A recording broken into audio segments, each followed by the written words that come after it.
Full jalan cerita lengkap Boruto 2 Blue Vortex chapter 16. Yos, ini badass banget tuh, penuh cerita yang mind blowing nakama. Pada dasarnya chapter 16 ini memang berisikan peristiwa seru tak hanya para Igujubi seperti Matsuri dan juga Ryu itu, tetapi momentum menarik saat Boruto berlatih teknik kakeknya Minato Namikaze. Bah, leluhur badass terwariskan oleh Boruto nih. Aplaus buat Kashin Koji sang guru brilian. Disclaimer ya nakama, sambil kita nunggu versi resmi Manga Plus nanti, mungkin akan ada sedikit ambigu penerjemahan pada cerita lengkap ini ya. Tapi secara garis besar ya ceritanya kurang lebih sama. Selain itu, cerita lengkap ini kita juga melihat sendiri bagaimana momen Eida dan juga Shikamaru tengah berbincang serius tuh. Apakah Eida mengetahui bahwa Shikamaru itu bekerja sama dengan Boruto? Ingat loh, obrolan ini juga diperhatikan oleh sang katak tersebut. Menarik nih jika Eida tahu di sana. Lalu bagaimana dengan Boruto dan juga Kawaki di chapter ini? Nah, gak usah berlama-lama lagi nih. Kita akan mulai intro dan masuk ke pembahasannya. Let's go nakama.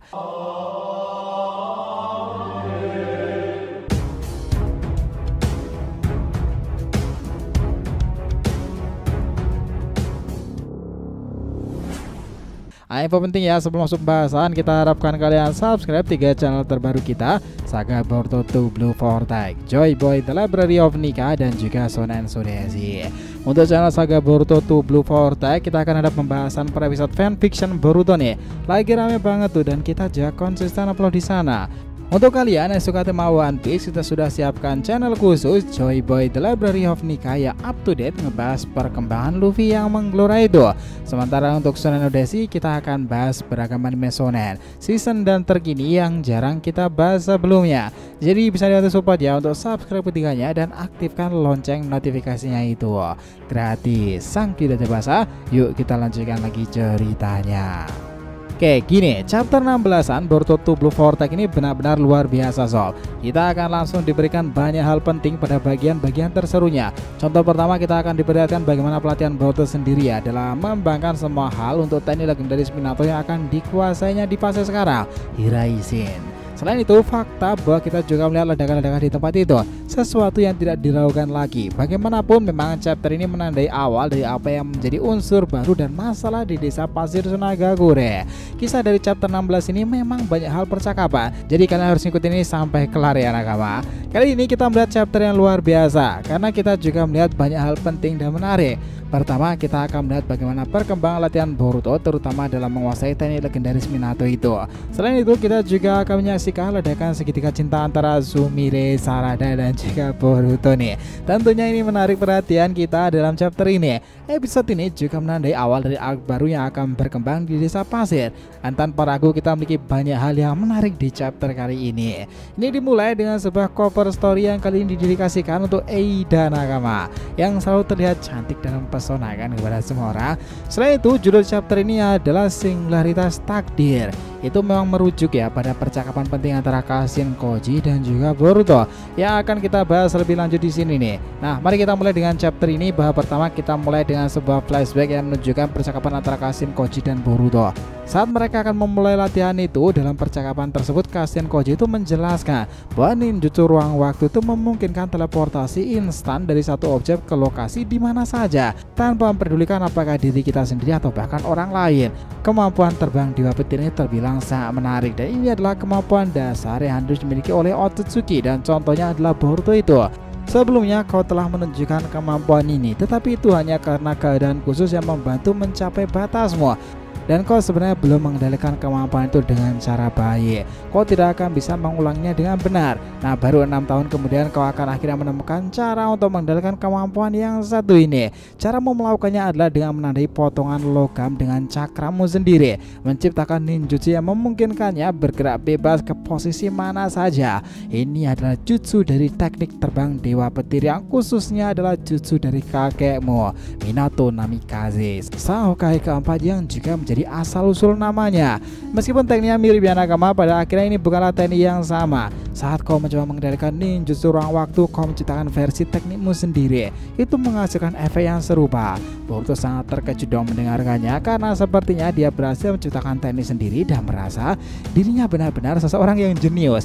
Namun dia juga merasa tertekan karena dia harus memiliki kemampuan untuk menciptakan ninjutsu seperti itu.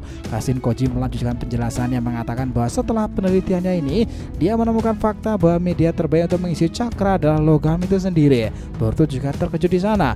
Apakah ini berarti semua jenis logam bisa digunakan seperti ada pada pedangnya? Kashin Koji menginformasikan bahwa memang logam apa saja bisa digunakan seperti shuriken, kunai, bahkan aksesoris atau peralatan rumah tangga mungkin lah ya. Apapun yang terbuat dari logam bisa digunakan sebagai media untuk melakukan jutsu satu ini. Selain itu, jika logam tersebut ada dalam garis pedangnya Boruto, maka bisa melakukan dengan lebih presisi lagi. Nah, di sini Boruto bertanya lagi apakah itu berarti dia harus berada dalam jangkauan pedangnya sendiri. Yang membuatnya bertanya-tanya apakah jutsu itu tidak bisa digunakan untuk teleportasi jarak jauh. Nah, di sini Kashin Koji menjelaskan bahwa jika dia bisa menandai dua shuriken yang terletak di posisi yang berbeda, satu di utara dan satu di selatan, maka dia tidak akan bisa mendeteksi mana itu. Artinya, meskipun dia bisa berteleport ke lokasi mana saja, itu tidak akan efektif. Boruto setuju bahwa itu akan salah sulit. Kashin Koji menambahkan bahwa jika hanya satu shuriken yang digunakan untuk teleportasi jarak jauh, maka jutsu ini akan sangat terbatas dan juga tidak efektif. Boruto akhirnya menemukan solusinya menggunakan simbol berbeda, yaitu berbagai bentuk logam yang digunakan sebagai media cakranya ya. Dengan cara ini Boruto bisa mengetahui lokasi mana dia akan teleportasi. Jadi untuk perjalanan jarak jauh dia memerlukan berbagai bentuk logam untuk membedakan tempat tujuan. Boruto menganggap itu masuk akal karena dia harus membuat banyak benda logam khusus untuk membedakan berbagai bentuk dan melakukan perjalanan jauh tanpa masalah. Ya, itu menarik ya nakama, karena Kashin Koji sendiri mengkonfirmasi lagi bahwa meskipun itu masuk akal, teleportasi jarak jauh itu memerlukan konsentrasi luar biasa. Boruto mengakui bahwa ini akan sangat sulit dan pasti membutuhkan banyak latihan. Setelah itu Kashin Koji berkata, "Nah, dengar Boruto, dalam beberapa menit aku telah memberimu pengetahuan yang seharusnya kau pelajari bertahun-tahun di masa depanmu itu. Tapi pengetahuan bukan segalanya dan ini adalah batas yang bisa kau capai. Mulai sekarang jika kau ingin menguasai jutsu itu, kau harus melakukan riset sendiri dan berusaha keras untuk menguasainya." Kita melihat ya bagaimana Boruto berhasil melakukan jutsu ini dalam jarak dekat, mengatakan bahwa dia tidak perlu khawatir karena dia siap menguasai jutsu ini dalam langkah demi langkah, tidak peduli seberapa banyak latihan yang dibutuhkan. Sekarang kita berpindah topik lagi saat Boruto bertanya, "Apa maksudmu jika kau melihat masa depan yang buruk atau baik? Bukankah lebih baik memberitahunya kepada semua orang agar kita bisa bekerja sama dan membuat masa depan yang baik menjadi kenyataan?" Kashin Koji menjawab bahwa meskipun itu terdengar bagus, itu tidak bekerja seperti itu. Semakin banyak orang yang mengetahui masa depan, semakin banyak hal yang bisa berubah secara drastis. Jika semua orang tahu tentang masa depan dan mencoba mengubahnya, hasilnya justru akan membuat masa depan semakin kompleks lagi. Karena malah masa depan akan menjadi hampir tidak mungkin. Dengan demikian penglihatannya tentang masa depan akan kehilangan maknanya itu sendiri. Nah, di sini Kashin Koji itu masih menjelaskan lagi ya bahwa pengetahuan tentang apa yang akan terjadi di masa depan itu bisa menghancurkan masa depan itu sendiri. Karena jika seorang tahu apa yang akan terjadi, mereka bisa bertindak berbeda loh. Oleh karena itu, cara terbaik untuk manipulasi masa depan adalah dengan hanya beberapa orang yang bergerak sesuai dengan apa yang mereka inginkan. Orang-orang ini akan menjadi titik singularitas dalam takdir. Dia akan mengubah masa depan dengan cara yang halus itu, bergerak dari bayang-bayang sebutannya. Boruto menyadari bahwa ini berarti Kashin Koji menganggap dirinya sebagai salah satu orang tersebut. Kashin Koji memang mengkonfirmasinya ya, dan itu mengatakan hal benar. Karena selain dirinya, Boruto juga akan menjadi salah satu orang yang mampu manipulasi masa depan tersebut, yakni titik singularitas dalam takdirnya sendiri. Ini memang tak bisa dipungkiri ya nakama, Eida akan memiliki kemampuan tersebut karena seperti yang kita tahu, dia bisa melihat segalanya kan. Jadi lambat laun dia juga akan mengetahui masa depan dan tergantung bagaimana dia bertindak nanti, itu akan mengubah semua yang terjadi ke depan. Karena itu dia juga merupakan bagian dari singularitas takdir. Sekarang kita berpindah ke adegan lain di mana Eida sedang bersama Sarada Sumire. Sarada bertanya apa yang sedang dicari Eida dan apakah dia sudah menemukan sesuatu. Eida menjawab bahwa tampaknya Boruto memiliki alasan sendiri untuk tidak mengatakan terlalu banyak. Dia sengaja menyimpan informasi agar tidak membahayakan orang lain. Sarada kemudian berkata bahwa itu mungkin benar, tapi Boruto selalu berusaha menyelesaikan segalanya sendiri kan. Bahkan sekarang dengan musuh bersama pun dia masih dianggap sebagai pengkhianat. Kita seharusnya bisa membantu dia kan. Lalu Sumire ikut campur di sini mengatakan bahwa Boruto memang tidak ingin mereka tahu apa-apa. Dia sadar bahwa mereka adalah sekutu, tetapi dia memilih untuk menyimpan informasi itu sendiri. Sumire menambahkan mungkin mereka bisa merasa tenang di desa karena Boruto tidak memberitahu mereka apa-apa lagi, dan mereka seharusnya tetap di desa dan tidak mengikuti Boruto kan. Sarada mengatakan bahwa jika mereka tidak ada di sana mungkin Boruto sudah mati karena bertarung dengan musuh seperti itu. Sumire kemudian berkata bahwa Boruto bisa berada dalam bahaya karena mereka ikut campur. Nah, Boruto harus menyelamatkan mereka sendiri dan itu yang menyebabkan dia terluka. Sarada mulai merenung tentang hal itu nih. Kemudian Sumire melanjutkan dengan berbicara tentang bagaimana Sarada melompat ke pelukan Boruto meski dia tahu bahwa Sumire menyukainya. Wah, ini makin menarik loh. Sarada terkejut dan tidak tahu bagaimana harus merespon perkataan Sumire. Eida yang menyaksikan itu tampaknya sangat menikmati situasi yang canggung ini ya. Sementara itu Sumire merasa harus minta maaf karena mulai berbicara tentang hal ini. Namun menyadari bahwa bukan saatnya membahasnya. Namun sebelum pergi Sumire berkata kepada Sarada dan meresponnya, "Berapa lama lagi kau akan terus memanggilku sebagai ketua kelas?" Setelah itu Sumire pergi dan Sarada terkejut tidak tahu apa yang terjadi. Wah, di sini kayaknya Sumire itu cemburu cuy. Ini adalah momen yang cukup menarik loh, dan kita pikir kedua belah pihak itu memang ada benarnya ya. Kita sepakat yang dijelaskan Sumire karena Sarada tidak sepenuhnya mempercayai Boruto seperti yang dijelaskan Sumire. Mungkin ada alasan kenapa Boruto memilih untuk menyembunyikan posisi dan informasi yang dia miliki. Namun Sarada ingin bertindak melawan keyakinannya. Kita juga suka bagaimana Sumire menunjukkan bahwa Boruto berada dalam bahaya karena mereka ikut campur dalam urusan ya kan. Itu menyebabkan dia terluka kemarin. Dia juga protes dari Sumire mengenai momen ketika Sarada melompat ke pelukan Boruto, dan momen itu sangatlah menarik. Tapi kita bisa memahami ya bahwa Sumire merasa tidak nyaman mengingat dia juga menyukai Boruto kan. Namun kita juga yakin bahwa agak berlebihan karena kita semua tahu bahwa Boruto dan Sarada sudah lama tidak bertemu dan mereka memang teman waktu dari dulu. Drama ini semakin seru nakama dan kita penasaran bagaimana kelanjutannya lagi. Tapi yang terpenting sampai sekarang Sarada belum mengungkapkan perasaannya terhadap Boruto kan. Sementara Sumire sudah mengatakannya dengan sangat jelas. Ia akan berpengaruh pada masa depan Sarada nih. Nah, Boruto akan memihak kepada siapa ya? Sekarang kita kembali ke situasi ke desa Nagama. Shikamaru kemudian berkomunikasi dengan Eida meminta waktu untuk berbicara dengannya. Namun sebelum menuju percakapan mereka, kita melihat seseorang tuan feodal yang sedang berbicara dengan para tetua Konoha, menuntut penjelasan tentang apa yang terjadi, dan mereka seharusnya menangkap Boruto nih, seorang pengkhianat terkenal tapi malah membiarkannya kabur. Ini adalah kesalahan besar yang memalukan bagi Konoha sendiri. Tuan feodal menegaskan bahwa mereka harus mengakhiri hidup Boruto dan juga jika mereka tidak bisa melakukannya, dia akan mengirim orang lain untuk menyelesaikannya sekarang juga. Nah, para tetua Konoha itu meminta maaf dan mengatakan bahwa mereka akan mengatasi masalah ini seorang diri. Ini membuat kita penasaran ya, apa yang akan dikirim untuk menangani Boruto. Apakah ada ninja dari negara api yang bisa melakukannya? Nah, kita tunggu aja soal itu. Sekarang kita beralih ke percakapan antara Shikamaru dan juga Eida. Di sini Shikamaru mengatakan bahwa dia sebenarnya tidak ingin berbicara langsung dengan Eida karena otaknya menjadi terhambat saat melihatnya. Eida menjelaskan bahwa alasan mereka berbicara langsung itu sudah agar tidak ada tim sensor mendengarkan mereka lagi. Selain itu, dia menganggap Shikamaru terlihat lucu karena merasa gugup di hadapannya padahal dia adalah seorang Kage loh. Percakapan pun dimulai. Shikamaru bertanya apakah ancaman dari desa pasir sudah dekat. Eida menjawab bahwa memang seperti yang diperkirakan, seorang Shinju yang baru telah muncul, namanya adalah Ryu. Dan markasnya ada di tempat yang dikuasai Shinji itu. Shikamaru memastikan bahwa itu adalah Shinji. Eida menjelaskan bahwa tujuannya adalah untuk merebut kursi Kage saat ini. Saat ini Gaara masih aman karena sudah dipasang segel, tetapi Ryu bisa membuka segel tersebut karena itu adalah kemampuan utamanya. Artinya Ryu itu menargetkan Gaara. Shikamaru mengatakan bahwa jika Ryu tidak dikalahkan tepat waktu, Gaara akan dalam bahaya. Jadi mereka harus segera mengirim misi ke desa pasir. Eida di sini kemudian mengungkapkan bahwa informasi ini bukanlah data real time, melainkan informasi beberapa jam yang lalu. Eida kemudian menjelaskan bahwa dia mengalami masalah dengan salah satu Shinju itu karena setiap kali dia mencoba mengamati Shinju secara real time, dia malah terdeteksi. Shikamaru terkejut dong dan bertanya tentang kemampuan apa itu.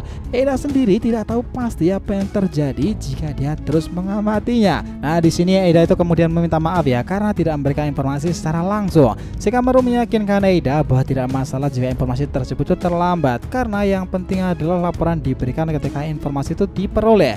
Akhirnya Eida itu beralih ke topik lain dan bertanya kepada Shikamaru, loh, kau tidak berniat untuk membunuhnya kan? Kau menggunakan Mitsuki untuk membiarkannya kabur. Shikamaru mengelak dan berkata, aku tidak tahu apa yang kau bicarakan. Eida hanya tersenyum dan berkata, kau pura-pura tidak tahu ya Shikamaru.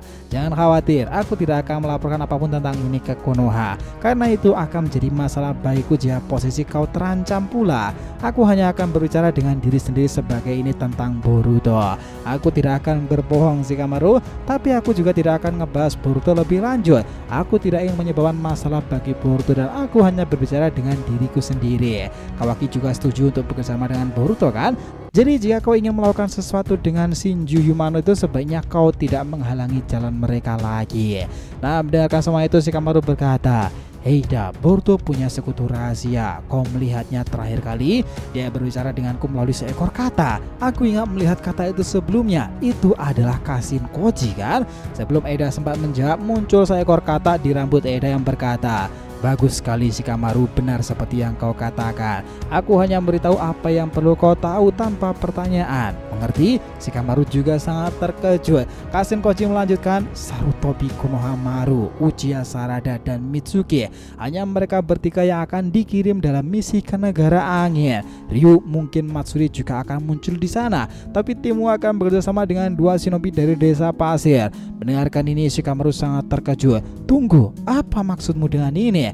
Aku butuh alasan yang bagus. Kenapa aku harus melakukannya? Kashin Koji menjawab, aku sudah bilang tanpa pertanyaan. Jika mereka bertanya kenapa, kau harus mengarang alasan yang masuk akal. Shikamaru hanya bertanya, apa yang sebenarnya terjadi? Namun Kashin Koji terus berbicara, ya, satu hal lagi, jangan biarkan Uzumaki Himawari keluar dari desa Konoha. Dia adalah target dari Jura. Jika kau membiarkannya keluar, dia pasti akan mengikutinya dan jika itu terjadi, dia akan mati secepatnya. Untungnya Jura melihat bahwa budaya desa Konoha itu sangatlah penting. Jadi dia tidak akan menyerang desa selama tidak ada bencana besar. Konoha aman untuk sementara waktu. Nah, Shikamaru tidak bisa mempercayainya. Kau serius dengan ini? Kashin Koji menjawab, ini bukanlah lelucon lagi. Ini yang paling penting sekarang. Jangan serang mereka. Jika dia serius, peluang kita untuk menang hanya 1:1.000.000. Kau tahu? Jangan ganggu tentang Jura itu. Kita akan menangani sekutunya dengan kekuatan sekecil mungkin. Jika Jura muncul, kau harus melarikan diri sesegera mungkin dan itu saja yang bisa dilakukan. Semoga beruntung Shikamaru. Kata Kashin Koji cepat menghilang di sana nih di antara mereka itu.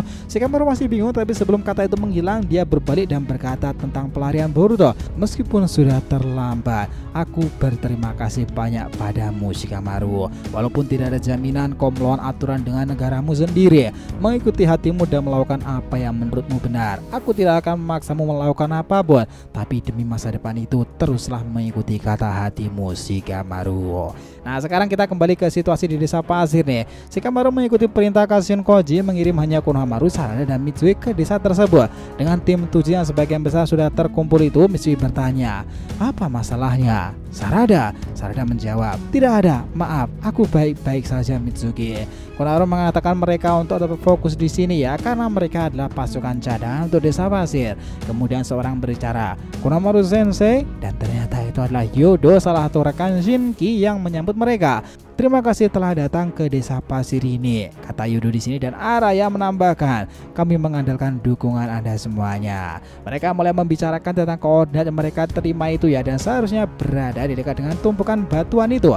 Mitsui bertanya, Sensei, dari mana informasi ini berasal? Konohamaru menjawab, aku tidak yakin, tapi sepertinya masuk akal. Aku agak meragukannya. Yodo lalu berkata kepada Sarada, lama tidak bertemu, auramu sedikit berubah ya. Apa kau suka dengan seseorang? Sarada sangat terkejut dan menjawab, bukan begitu. Yodo hanya berkata, aku mengerti, tidak usah terlalu penting bagiku dan tidak usah terlalu dipikirkan. Nah, sebelum mereka melanjutkan percakapan itu ya, Konohamaru mendekati Shinju yang tampaknya itu telah menghancurkan seekor kata. Kata itu adalah kata Boruto yang membantu berteleportasi loh. Ini menunjukkan bahwa Boruto mungkin tidak bisa menggunakan cara itu untuk sampai ke desa pasir.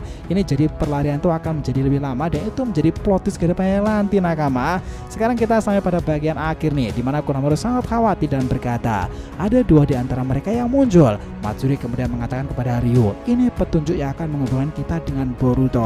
Nah, dengan itu chapter ini berakhir nakama. Seperti yang kita katakan sebelumnya bahwa di chapter ini sangat mengesankan dan kita akan meraih konflik baru di desa pasir Sunagakure ya. Tentu keadaan itu akan sangat sulit bagi kelompok itu karena mereka tidak mengirimkan ninja yang kuat untuk menghadapi mereka semuanya. Kita harus ingat bahwa Matsuri bisa mengalahkan Gaara dengan mudah loh. Setidaknya dari apa yang kita lihat, Ryu pasti sangat kuat pula. Jadi jika tidak ada cara yang logis bagi kelompok ini untuk melawan Shinju tersebut, apa yang harus mereka lakukan ke depannya? Mungkin Boruto dan Kawaki akan datang, dan dengan kedatangan mereka keadaan bisa menjadi lebih seimbang kan? Tapi kita akan lihat apa yang terjadi di chapter berikutnya nanti nakama. Karena jika mengacu pada momen sebelumnya ya, Boruto ini memang sudah bersepakat dengan Kawaki kan, itu akan menjadi awal perjalanan mereka dalam rangka menghadapi para Eikujubi sendiri, khususnya menghadapi Jura. Dan informasi terbaru juga nakama bahwa pertemuan Boruto dan Kawaki dan kerjasamanya di masa depan ini sudah bertebaran di laman X ya, karena sudah dibuatkan ilustrasi antara Boruto Kawaki dari animator kenamaan franchise Naruto Boruto yaitu Sensei Huang. Dan dia itu kalau gambar nggak pernah gagal sih untuk ilustrasi, badas banget. Dia membayangkan ilustrasi ini pun saat melawan Jura dan dialognya mungkin seperti ini. Boruto berkata, "Sudah berakhir Jura." Kawaki lalu menambahkan, "Kau akan kalah." Ya, situ bakal menjadi menarik jika sudah diadaptasi dalam ceritanya kan. Dan ini juga menjadi seru jika di ending ini kita sudah tahu bahwa Ryu dan juga Matsuri sudah melenyapkan kata pengintai tersebut. Mungkin cara Boruto terbang menggunakan teknik Hiraishin itu adalah menggunakan kombinasi titik koordinat dengan logam-logam di area sekitar kan. Ya mungkin aja bisa seperti itu. Jadi karena itulah chapter 16 ini adalah pengungkapan yang menarik bagaimana momentum-momentum awal itu terjadi. Beberapa Eikujubi sudah bergerak dan Shinobi Konoha sudah bersiap membantu misi penyelamatan Gaara Kazekage Sunagakure. Sepakat nakama semuanya. Jadi itulah tadi ya bahasan kita mengenai cerita lengkap Boruto 2 Blue Vortex chapter 16an jalan cerita terbarunya ini. Oh ya, jangan lupa ya untuk subscribe 3 channel terbaru kita tadi ya teman-teman. Saga Boruto 2 Blue Vortex, Joy Boy The Library of Nika, dan juga Shonen Sodeshi. Nah kita lanjutkan lagi next time, oke? Jadi ditanyakan silahkan ya, feel free tulis di kolom komentar ini di bawah ya teman-teman. Thanks ya telah menonton video ini sampai akhir, and we'll be come back again.